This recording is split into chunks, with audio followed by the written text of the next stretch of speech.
ঘড়ির কাঁটায় তখন রাত 1টা, চারপাশ শুনশান নীরবতা। গন্তব্য স্টেশনের ট্রেনটি যখন ধীর গতিতে ঢুকছে, দরজায় দাঁড়িয়ে থাকা তরুণীটির মনে হয়তো ছিল একরাশ ক্লান্তি আর মাঝরাতের নির্জনতা নিয়ে সামান্য শঙ্কা। কিন্তু ট্রেন থামতেই সেই সব আশঙ্কা ধুয়ে মুছে গেল এক চিলতে হাসিতে। প্ল্যাটফর্মে দাঁড়িয়ে আছেন একজন যিনি তার জীবনের শ্রেষ্ঠ রক্ষাকর্তা, তার বাবা।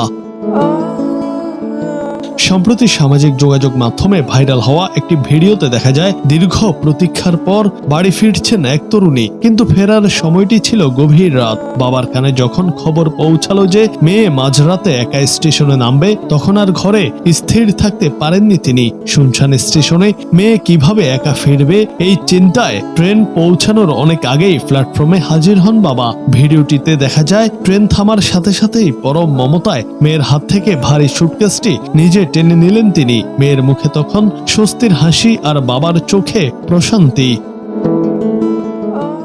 সামাজিক মাধ্যমে ভিডিওটি মুহূর্তেই ভাইরাল হয়ে যায়। এই দৃশ্য দেখে নেটিজেনরা আবেগাপ্লুত হয়ে পড়েছেন। একজন ব্যবহারকারী মন্তব্য করেছেন, বাবারাই আসলে মেয়েদের আসল সুপারহিরো। বিপদের সময় বা প্রয়োজনের মুহূর্তে ছায়ার মতো পাশে থাকার নামই বাবা। বাবা ও মেয়ের এই অকৃত্রিম ভালোবাসার বহিঃপ্রকাশ সীমানা ছাড়িয়ে মানুষের হৃদয়ে নাড়া দিয়েছে। এটি আমাদের মনে করিয়ে দেয় যে পৃথিবীর সব স্টেশনে বা সব মোড়ে আলো না থাকলেও একজন বাবার ভালোবাসা সবসময় সন্তানের পথ আলোকিত করে রাখে।